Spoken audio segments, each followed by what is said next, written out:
Hello and welcome to How to Car. I'm Ellie Taylor and I'm here to help you on your journey to buy a new used vehicle. Think of me as a guide, a mentor, a Sherpa, a wicked stepmother, if you will. That's the vibe I'm going for. Is it coming across? I do hope so.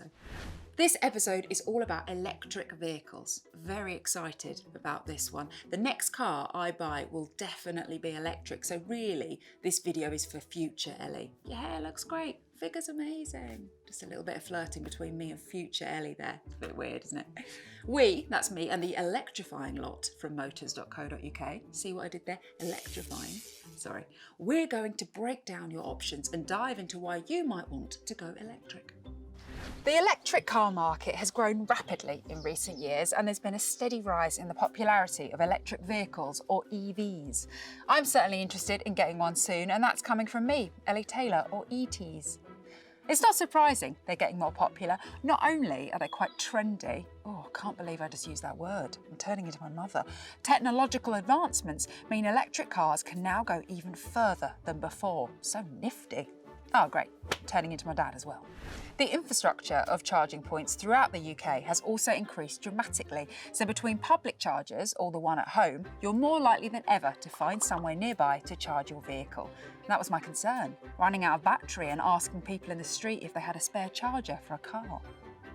Add to that the taxes and growing pressure on motorists to switch to electric cars, as well as a proposed ban on petrol and diesel vehicles, EVs look even more appealing. Plus, I hear that once you get one, you get added to a group chat with Greta Thunberg. Might not be true. Exciting if it is though. So, what are the perks? I'm glad you asked. Electric cars have lower running costs, since charging one is far cheaper than filling a fuel tank, not to mention the prospect of less maintenance, the financial benefit of government grants, resale value, zero road tax and congestion charge exemptions. Plus, they're fun to drive, and so quiet you can make your own car noises when you're behind the wheel.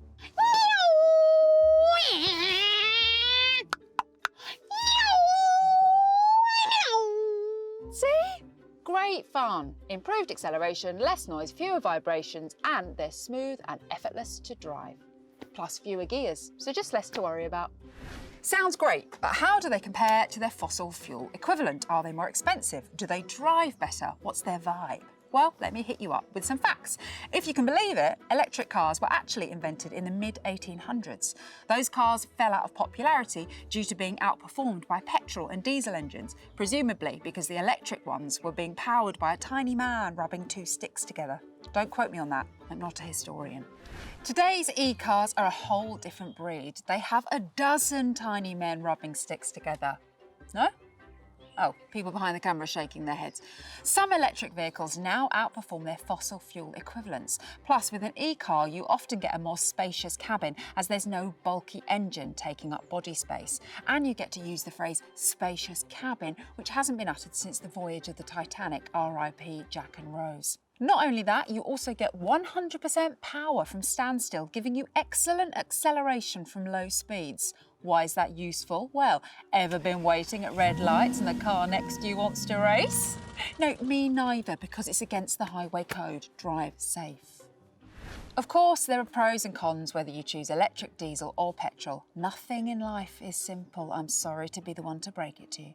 But for more info on each option, click the link in the description box below. That's enough from me, but what do you have to say, the great user of the information superhighway? That's right, it's time for Ask Ellie. What cues do you have for me to A?